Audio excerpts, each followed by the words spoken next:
దేవుని యొక్క పరిశుద్ధ నామమునకు మహిమ కలుగునుగాక. అందరూ బాగున్నారా? దేవుని యొక్క వాక్యాన్ని జ్ఞాపకం చేసుకుందాం.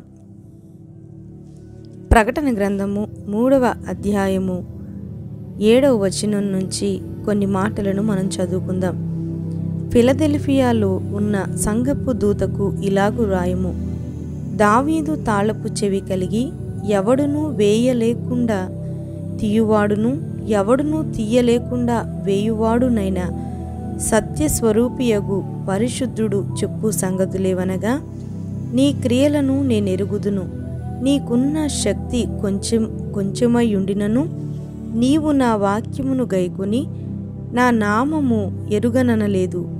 ఇదిగో, తలుపు నీ ఎదుట తీసి ఉంచియున్నాను, దానిని ఎవడునూ వేయనేరడు. యూదులు కాకయే తాము యూదులమని అబద్ధమాడు సాతాను సమాజపు వారిని రప్పించెదను. వారు వచ్చి నీ పాదముల ఎదుట పడి నమస్కారము చేసి, ఇదిగో నేను నిన్ను ప్రేమించితినని తెలుసుకొనున్నట్లు చేసెదను. నీవు నా ఓర్పు విషయమైన వాక్యమును గైకొంటివి గనుక భూనివాసులను శోధించుటకు లోకమంతటి మీదికి రాబోవు శోధన కాలములో నేనును నిన్ను కాపాడెదను. నేను త్వరగా వచ్చుచున్నాను. ఎవడునూ నీ కిరీటము అపహరింపకుండునట్లు నీకు కలిగిన దానిని గట్టిగా పట్టుకొనుము. జయించు వానిని నా దేవుని ఆలయములో ఒక స్తంభముగా చేసెదను. అందులో నుండి వాడు ఇక మీదట ఎన్నటికిని వెలుపలికి పోడు.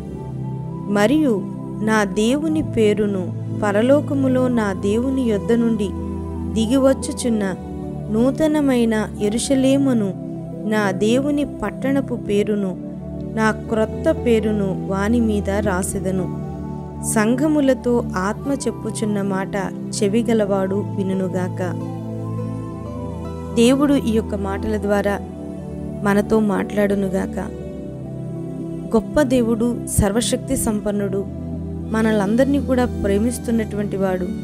పరలోకం ఎలా ఉంటుంది, పరలోకంలో ప్రవేశించాలి అంటే మనం ఎటువంటి లక్షణాలను కలిగి ఉండాలి, ప్రస్తుతం మనలో ఉన్నటువంటి లోపాలు ఏమిటి, ఇవన్నీ కూడా తెలియచేస్తూ పూర్వకాలములో ఉన్నటువంటి క్రీస్తు కొరకు కట్టబడినటువంటి సంఘాలను మరి దేవుడు చూపిస్తూ, ఇదిగో పలానా సంఘములో పలానా లోపమున్నది, పలానా సంఘము సంపూర్ణముగా మరి రూపుదిద్దుకుంది, వారికి నేను జీవ కిరీటాన్ని ఇవ్వబోతున్నాను, వారికి నేను మరి దేవుని ఆలయంలో వారిని ఒక స్తంభముగా చేయబోతున్నాను.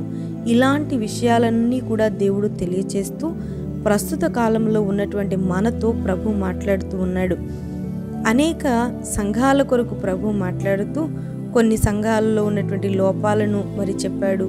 కొన్ని సంఘాలలో ఉన్నటువంటి మంచి క్రియలను బట్టి వారిని ఆయన మెచ్చుకున్నాడు. ఈ దినము ఫిలదెల్ఫియాలో ఉన్నటువంటి సంఘాన్ని చూపిస్తూ దేవుడు కొన్ని సత్యాలను మనకు నేర్పాలని కోరుకుంటున్నారు. అపొస్తలుడైనటువంటి యోహాను ద్వారా దేవుడి ఈ మాటలను మన కొరకు రాయించి ఉంచి ఉన్నారు. సార్దీసునకు 40 మైళ్ళ దూరములో మరి ఈ యొక్క ఫిలదెల్ఫియా ప్రాంతం ఉన్నట్లుగా మరి చరిత్ర చెప్తూ ఉంది. అలాగనే క్రీస్తు శకము 17వ సంవత్సరంలో మరి అంతకు ముందు మనము చదివినటువంటి సార్దీసునకు ఎలాంటి భూకంపం అయితే వచ్చిందో, ఈ యొక్క ఫిలదెల్ఫియా ప్రాంతానికి కూడా అలాంటి భూకంపమే వచ్చింది. ఎక్కువ సార్లు భూకంపానికి ఈ యొక్క ఫిలదెల్ఫియా ప్రాంతము గురైనట్లుగా చరిత్ర చెప్తూ ఉంది. ఈ యొక్క మరి స్ముర్నా అలాగునే ఈ ఫిలదెల్ఫియా, ఈ యొక్క 2 సంఘాలను కూడా ప్రభు చక్కగా మెచ్చుకుంటూ వారు కలిగి ఉన్నటువంటి సాక్ష్యమును కొరకు దేవుడు తెలియచేస్తున్నాడు. మిగిలిన సంఘాలన్నిటిలో కూడా ఏదో ఒక లోపం ఉంటూనే మనకు కనబడుతూ ఉంది. ఫిలదెల్ఫియా అనగా సహోదర ప్రేమ అనేటువంటి అర్థం వస్తుంది. ఈ యొక్క ఫిలదెల్ఫియా అనేటువంటి ప్రాంతం ప్రస్తుతం టర్కీ ప్రాంతంలో ఉందట. ఈ యొక్క పట్టణం ఇప్పటికీ కూడా ఉంది, కానీ అందులో దేవుడు మెచ్చుకున్న ఈ సంఘము మాత్రం లేదు. ఎందుకంటే ఈ ప్రాంతము శత్రువుల చేతిలో చిక్కబడి మరి నాశనము చేయబడింది. అందులో అనేక మంది విశ్వాసులు, దేవుని పిల్లలు చంపబడ్డారు. ఆ తరువాత క్రమంలో మరి ఈ యొక్క ప్రాంతంలో నుండి బయటకు వెళ్ళినటువంటి అనేక మంది దేవుని పిల్లలు మరి వారు దేవుని సువార్తను విస్తారముగా ప్రకటించారు, అనేకులను దేవుని సంబంధులుగా మార్చారు. కానీ ప్రస్తుతము ఈ యొక్క ప్రాంతంలో మాత్రం దేవుడు మెచ్చుకున్నటువంటి సంఘము మాత్రం కనబడదు. ఈ యొక్క దేవుడు మెచ్చుకున్న ఈ యొక్క ఫిలదెల్ఫియా సంఘముతో దేవుడు మాట్లాడుతూ, దావీదు తాళపు చెవి కలిగి ఎవడును వేయలేకుండా తీయువాడును, ఎవడును తీయలేకుండా వేయువాడు నైనా సత్యస్వరూపియగు పరిశుద్ధుడు చెప్పు సంగతులేవనగా అని చెప్పి అంటున్నాడు. నిజమే, మన దేవుడు ఎంత గొప్ప అధికారాన్ని మరి ఇక్కడ తనకు తాను బయలుపరుచుకుంటున్నాడు. చూసారా, దేవుడు సమస్తము మీద అధికారము కలిగిన వాడు. సముద్రము మీద, ఆకాశము మీద, ప్రకృతి మీద, సమస్త జీవరాశుల మీద, అన్నిటి మీద కూడా, భూమి మీద, ఆకాశములోను, పరలోకములోను, పాతాళములోను సమస్త అధికారము కలిగినటువంటి దేవుడు ఆయన. తనను తాను ప్రత్యక్షపరుచుకుంటూ, ఆయన ప్రత్యక్షపరుచుకోవటం అనేది చాలా అరుదైనటువంటి విషయం. ఆయన తనను తాను ఎవరికైనా ప్రత్యక్షపరుచుకున్నాడు అంటే వారు దేవుని చేత ఎంతో ప్రేమించబడిన వారై ఉండాలి. ఆయన అబ్రహామునకు తన్ను తాను ప్రత్యక్షపరుచుకున్నాడు, నేను అని తనను తాను చెప్పాడు. మరి ఇంకా కొంతమంది పరిశుద్ధులకు తనను తానుగా దేవుడు పరిచయం చేసుకున్నాడు. ఈ ఫిలదెల్ఫియా సంఘం మాత్రమే కాదు, దేవుడు ప్రస్తుతము నీకు నాకు కూడా తనను తాను ప్రత్యక్షపరుచుకుంటున్నాడు. తన యొక్క అధికారాన్ని తెలియచేస్తూ మనతో మాట్లాడుతూ ఉన్నాడు. నిజమే, ఆయన మరి తీయువాడు, వేయువాడు, రెండు అధికారాలు కూడా ఆయనకు ఉన్నాయి. ఆయన సత్య స్వరూపియగు పరిశుద్ధుడు. ఆయన సత్యమునకు ఆధారము. ఆయనే సత్యము, నేనే మార్గమును, సత్యమును, జీవమునై ఉన్నానని ప్రభు చెప్పారు. ఆయన పరిశుద్ధుడు. ఆయనకు తప్ప పరిశుద్ధుడు అనే పేరు ఎవ్వరికీ చెల్లనే చెల్లదు. ఎందుకంటే ఆయన పుట్టుకలో పరిశుద్ధత, మరణములో పరిశుద్ధత, ఆయన జీవన శైలిలో పరిశుద్ధత, ఎక్కడ కూడా పాపము చేసినవాడు కాదు. ఆయన ఒక క్రమము చొప్పున నడిచేటువంటి దేవుడు. అటువంటి గొప్ప దేవుడు ఈ దినము మనతో మాట్లాడుతూ ఉన్నాడు. ఈ యొక్క ఫిలదెల్ఫియా సంఘముతో మాట్లాడుతూ ఉన్నాడు. చూడండి 8వ వచనం, నీ క్రియలను నేను ఎరుగుదును, నీకున్న శక్తి కొంచెమై ఉండినను నీవు నా వాక్యమును గైకొని నా నామము ఎరుగననలేదు. ఈ ఫిలదెల్ఫియా మరి సంఘము ఏదైతే ఉందో అది మంచి క్రియలను, కార్యాలను చేసింది. క్రియలు లేకుండా మరి ఎవడును కూడా నేను విశ్వాసాన్ని కలిగి ఉన్నాను అని చెప్పడం అర్థం లేనటువంటి జవాబు. వారు మంచి క్రియలను చేశారు. క్రియలలో కూడా వారు సంపూర్ణులుగా మార్చబడ్డారు. ఫిలదెల్ఫియా సంఘము కొరకు దేవుడు ఒక మంచి సాక్ష్యాన్ని కూడా చెప్పారు కదా. ముళ్ళ మధ్యలో ఉన్నప్పటికీ కూడా మరి మాదిరికరంగా ఎవరిని చూసి నేర్చుకోవాలి అన్న ఆ దినాలలో ఏది కూడా మాదిరికరమైన సంఘము లేకపోయినా ఈ యొక్క ఫిలదెల్ఫియా సంఘము దేవునినే మాదిరిగా పెట్టుకొని దేవుని వాక్యము చెప్పినట్లుగా నడుస్తూ సంపూర్ణమైనటువంటి క్రియలను జరిగిస్తూ అది దేవుని యొక్క దృష్టిని ఆకర్షించినటువంటి సంఘమని చెప్పుకోవచ్చు. నీ క్రియలను నేను ఎరుగుదును, నీకున్న శక్తి కొంచెమై ఉండినను అంటున్నాడు. అంటే ఆ సంఘానికి ఉన్నటువంటి శక్తి చాలా కొంచెం. అంటే పలుకుబడి లేదు, ఆస్తి లేదు, అంతస్తులు లేవు, ఎవ్వరూ లేకపోయినప్పటికీ కూడా అదంట దేవుని యొక్క వాక్యాన్ని గైకొందట. దేవుని నామాన్ని నాకు తెలియదు, యేసునామం నాకు తెలియదు అనలేదట, నాకు తెలుసు అని చెప్పి అది ధైర్యముతో నిలవబడిందట. అందుకనే దేవుడు ఫిలదెల్ఫియా సంఘాన్ని మెచ్చుకుంటున్నాడు. ఆయన అంటున్నాడు కదా, ఇదిగో తలుపు నీ ఎదుట తీసి ఉంచి ఉన్నాను, దానిని ఎవడును వేయనేరడు. దేవుడంట ఒక గొప్ప ఆశీర్వాదాన్ని ఫిలదెల్ఫియా సంఘానికి ఇస్తున్నాడు. నీవు ఒక సంఘము కావచ్చు, ఒక వ్యక్తివి కావచ్చు. దేవుడు ఈ దినము నీతో మాట్లాడుతున్నాడు. ఎవరైతే దేవుని నామము నిమిత్తము ధైర్యముగా నిలవబడతారో, ఎవరైతే దేవుని యొక్క వాక్యాన్ని గైకొంటారో, ఆయన యొక్క నామాన్ని పూర్తిగా నమ్ముకుంటారో వారి ఎదుట దేవుడు తలుపును తీస్తాడట. ఏ తలుపు అంటే దేవుని రాజ్యము అనేటువంటి తలుపు. నిజముగా ఏ భక్తి చేసినా ప్రతి వ్యక్తి కూడా దేవుని రాజ్యానికి వెళ్ళాలనేదే ముఖ్య ధ్యేయమై ఉంటుంది. ఎంత రాజరికములో బ్రతికినా, ఎంత ఉన్నతమైన స్థితిలో జీవితాన్ని గడిపినా, ఒకవేళ చచ్చిపోయిన తరువాత మన ఆత్మలు నరకానికి పోతే ఇక ఆ జీవితానికి అర్థమేముంది, పరమార్థమేముంది? ప్రతి ఆత్మ కూడా పరలోకానికి చేర్చబడాలి, నిత్యత్వములో శాంతిని పొందాలి. ఎవరు దేనికి ప్రయాసపడినా, ఎన్ని రకాల ప్రయత్నాలు చేసినా దేని కొరకు అంటే దేవుని రాజ్యం చేరడానికి.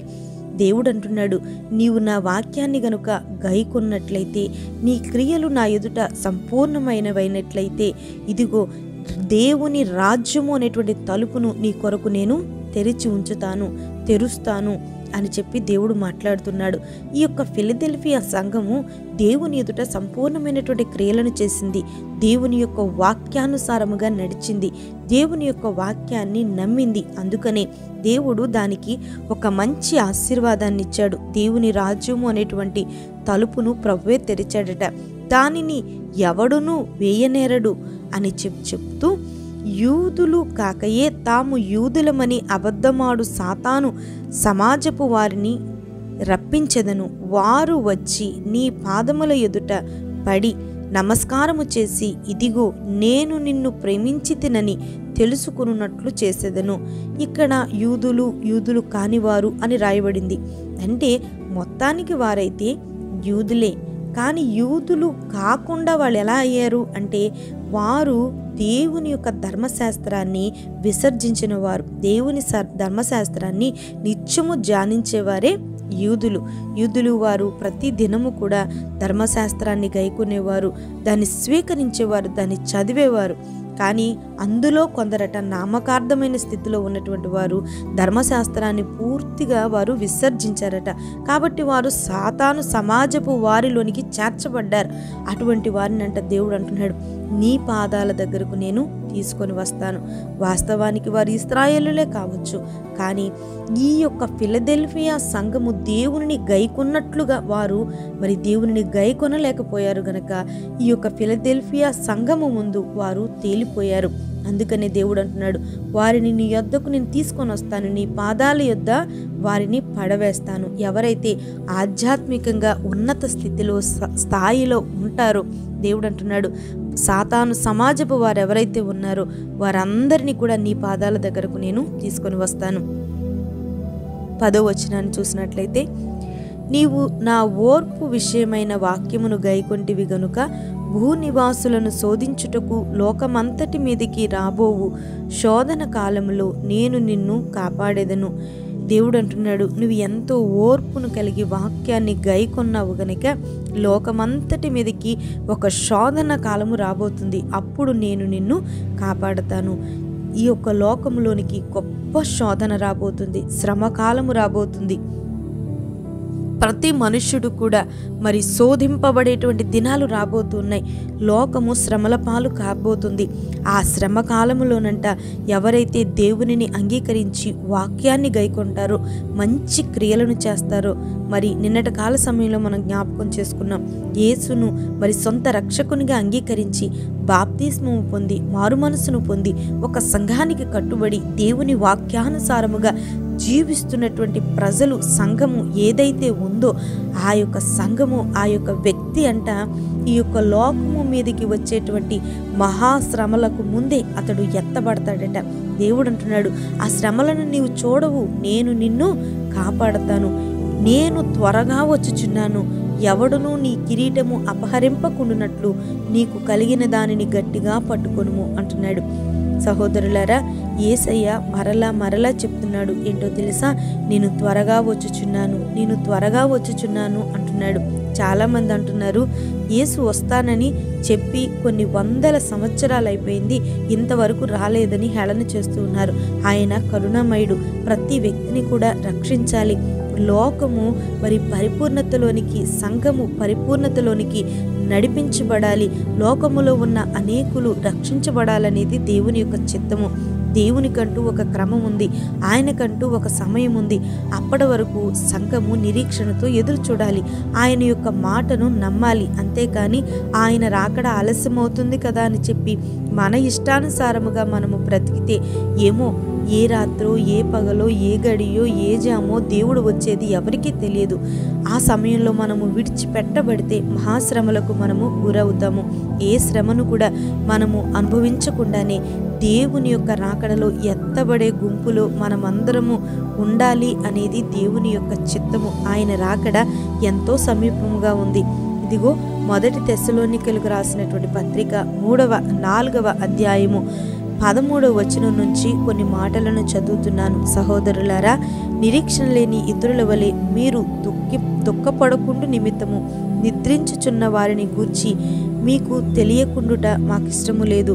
యేసు మృతి పొంది తిరిగి లేచినని మనము నమ్మిన ఎడల అదే ప్రకారము యేసునందు నిద్రించిన వారిని దేవుడు ఆయనతో కూడా వెంటబెట్టుకొని వచ్చును. మేము ప్రభువు మాటను బట్టి మీతో చెప్పునదేమనగా, ప్రభువు రాకడ వరకు సజీవులమై నిలిచియుండు మనము నిద్రించు వారి కంటే ముందుగా ఆయన సన్నిధి చేరము.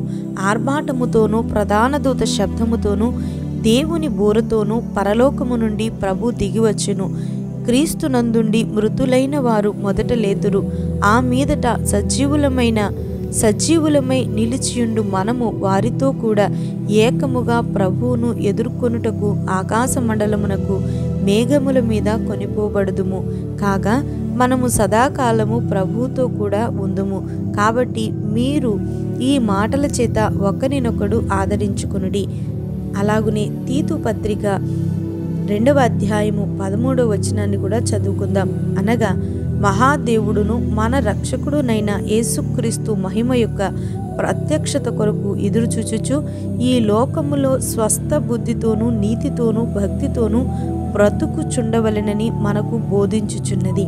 ఈ మాటలను మనము గనక చూసినట్లయితే దేవుని రాకడ సమీపముగా ఉంది. ఆయన వస్తాను అని చెప్పినవాడు నిశ్చయముగా వస్తాడు. ఆర్భాటముతో వస్తాడు.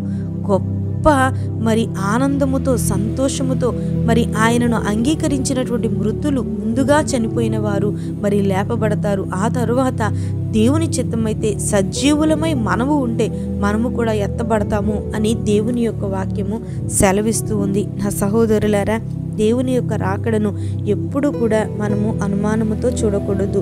దేవుని యొక్క రాకడ కొరకు మనము ఎత్తబడే గుంపులో ఉండటానికి ఎంతో ప్రయాసపడాలి. దేవుడు అంటున్నాడు, ఎవడునూ నీ కిరీటము అపహరింపకుండానట్లు నీకు కలిగిన దానిని గట్టిగా పట్టుకొనుము.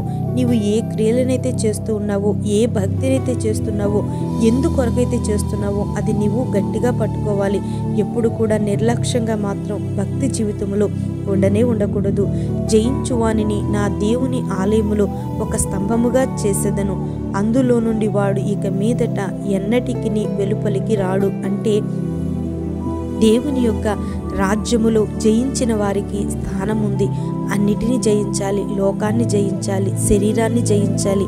చుట్టూ మనకు ఎదురు వస్తున్నటువంటి శత్రువులను, సాతాను సంబంధమైనటువంటి బోధలను అన్నిటినీ మనము జయించినట్లయితే దేవుని యొక్క ఆలయంలో దేవుడంట మనలను ఒక స్తంభముగా చేస్తాడట. చూసారా, స్తంభము అనగా పిల్లర్. మనము గృహాలకు ఒక్కొక్క పిల్లర్ని వేస్తూ ఉంటాము. మరి పిల్లర్ అనేది ఎప్పుడు కూడా కదలదు, అది చాలా స్టాండర్డ్గా ఉంటుంది. అలాగనే దేవుడు అంటున్నాడు, నా ఆలయములో మిమ్మలను ఒక స్తంభంగా చేస్తాను. అందులో నుండి వాడు ఇక మీదట ఎన్నటికి వెలుపలికి పోడు. మరియు నా దేవుని పేరును, పరలోకములో నా దేవుని యొద్ద నుండి దిగువచ్చుచున్న నూతనమైన యెరూషలేమును, నా దేవుని పట్టణపు పేరును, నా క్రొత్త పేరును వాని మీద రాసెదను. దేవుడు అంటున్నాడు, శాశ్వతమైన స్థానాన్ని నేను నీకు ఇస్తాను వాగ్దానం చేస్తున్నాడు. ఆయన యొక్క క్రొత్త పేరు, ఆయనకున్నటువంటి క్రొత్త పేరు ఆయనకు తప్ప ఇక ఎవరికి కూడా తెలియదు. ఆ క్రొత్త పేరు దేవుడు మనకు ఇస్తాడట. విశ్వాసముతో మనం ఉండాలి.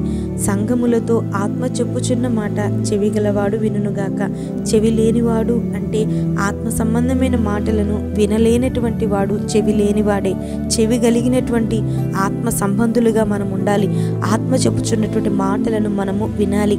దేవుడు మనలను ఎంతో ప్రేమిస్తున్నాడు. ఎంత ప్రేమిస్తున్నాడు?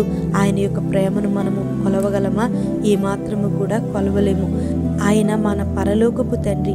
ఇహలోక సంబంధమైన తండ్రిని ఎప్పుడైనా మీరు ఆలోచించి తేరి చూసారా?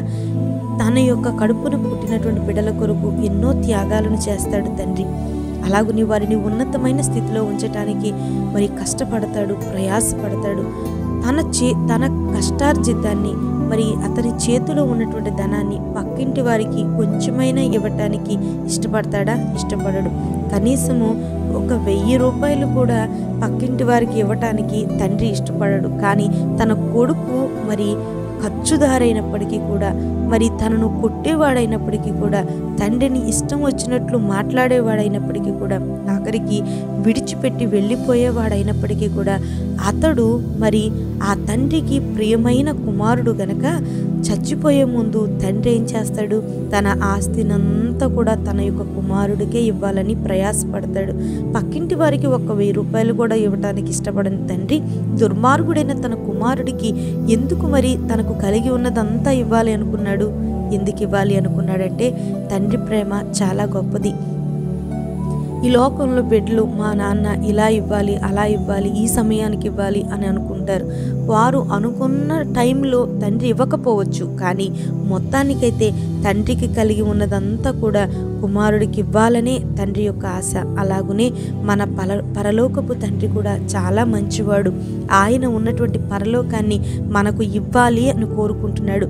మనము మాట వినని వారమైనప్పటికీ కూడా, మనము ఆయనను దూషిస్తున్న వారమైనప్పటికీ కూడా, ఆయనను హేళన చేస్తున్న వారమైనప్పటికీ కూడా, ఈ యొక్క పాపిష్టి మానవుని కొరకు ప్రభు పడుతున్న ప్రయాసను చూస్తున్నారా? ఆలోచిస్తున్నారా? మనలను సంపూర్ణులుగా చేయటానికి ప్రభు ఇష్టపడుతున్నాడు. ప్రియ సహోదరుడా, ప్రియ సహోదరి, దేవుడు మనతోనే మాట్లాడుతున్నాడు. మనము ఈ ఫిలదెల్ఫియా సంఘము మాదిరిగా మంచి క్రియలను చేసేవారిగా ఉండాలి. దేవుని యొక్క వాక్యాన్ని గైకొనేటువంటి వారిగా ఉండాలి. ఆయన మన ఎదుట తీసినటువంటి తలుపులు అవకాశాన్ని ఇచ్చాడు దేవుని యొక్క మాటలను అందించటానికి. ఆ యొక్క దేవుడు తీసినటువంటి ఆ తలుపులకు ఆయన ఇచ్చిన అవకాశానికి న్యాయము చేసేవారిగా ఉండాలి. సహోదరులారా, ప్రతి ఒక్క మోసపూరితమైన మనుషులను పసిగట్టాలి. వారి నుంచి దూరముగా పారిపోవాలి. ఏ బోధలకు పడితే ఆ బోధలకు చెవినిచ్చేవారిగా ఉండకూడదు. దేవుడు నీకు ఉపదేశించిన దానిని, నీకు నేర్పించిన దానిని నీవు గట్టిగా పట్టుకోవాలి. నీవు నడుస్తున్న భక్తి మార్గాన్ని జాగ్రత్తగా చూసుకొని నీవు నడిచినప్పుడు దేవుడు నిన్ను ఆశీర్వదించి దీవించి ఆయన యొక్క ఆలయంలో నిన్ను ఒక స్తంభముగా చేస్తాడు. ఒక క్రొత్త పేరును ఆయన నీ మీద రాస్తాడట. దేవుని యొక్క రాకడ కొరకు సిద్ధపడుతున్నారా? సిద్ధపడండి. ఏ దినమో తెలియదు. ఇలాంటి మాటలు ఇక మరలా మీకు వినబడతాయో వినబడవో కూడా తెలియదు. ఇది ఒక మానవుని యొక్క స్వరం కాదు, దేవుని యొక్క స్వరం. దేవుని స్వరము నిన్ను బ్రతిమలాడుతుంది. సంపూర్ణతలోనికి రండి. ఇంకను నిర్లక్ష్య స్వభావాలను విడిచిపెట్టి ప్రతి దినము కూడా దేవునికి భయపడండి. దేవుని యొక్క రాకడ కొరకు సిద్ధపడండి. అట్టి కృప దేవుడు మనకు అనుగ్రహించునుగాక. ఆమెన్. ప్రార్థన చేసుకుందాం. స్తోత్రములు నైనా కృపా సత్య సంపూర్ణుడా, నీ యొక్క పరిశుద్ధమైన పాదములకు వందనాలు, స్తోత్రాలు చెల్లించుకుంటున్నాము స్వామి. ఈ సమయంలో ఫిలదెల్ఫియా సంఘములో నుండి అయా కొన్ని మాటలను మీరు మాకు తెలియచేశారు. నేను అయినా ఆ యొక్క ఫిలదెల్ఫియా సంఘం ఎలాగైతే సంపూర్ణమైన క్రియలను చేసిందో, వాక్యాన్ని గైకొన్నదో ప్రవ్వా, నీవు మెచ్చుకోదగినటువంటి స్థాయిలో ఉన్నదో మేము కూడా మా వ్యక్తిగత జీవితాల్లో ప్రవ్వా మేము కూడా అలాగున బ్రతకటానికి కృప చూపించండి. మా లోపములను పాపములను క్షమించండి. ముళ్ళ మధ్యలో మేమున్నాం ప్రవ్వా. సరి అయిన భక్తి కంటికి కానరానటువంటి దినాల్లో మేమున్నాం ప్రభా. ఎవరిని మాదిరిగా పెట్టుకోలేనటువంటి స్థితిలో మేమున్నాం ప్రభా. నాయన మాకు మీరే మాదిరిగా నిలవబడండి. నాయన మా స్వశక్తితో మేము దేనిని సంపాదించుకోలేం ప్రభా. కేవలం నీ శక్తి ద్వారానే మేము ఏదైనా సంపాదించుకోగలుగుతాం. ఆఖరికి అయా నా తండ్రి, అది ఎట్టి సంబంధమైన ఆశీర్వాదమైన నీ సహాయం మాకు కావాలి, నీ కృప మాకు కావాలి, నీ ప్రసన్నత మాకు కావాలి. నాయన నీ రాజ్యంలోనికి వచ్చేటువంటి కృపను మీరు మాకు మాకు అనుగ్రహించండి. ఈ మాటలను ఆసక్తిగా ఆలకించిన ప్రతి బిడ్డలను దీవించండి. వారు ఎన్ని అక్కర్ల అవసరతలను కలిగి ఉన్నారు వాటన్నిటినీ అయా మీరు తీర్చండి. శారీరకంగాను ఆధ్యాత్మికంగాను బిడ్డలు వర్ధిల్లటానికి సహాయం చేయండి ప్రభా. ఈ పరిచర్యలన్నిటినీ దీవించి ఆశీర్వదించి నీ కృపలతో మమ్మల్ని నింపమని యేసు పరిశుద్ధ నామమున అడుగుతున్నాను తండ్రి. ఆమెన్.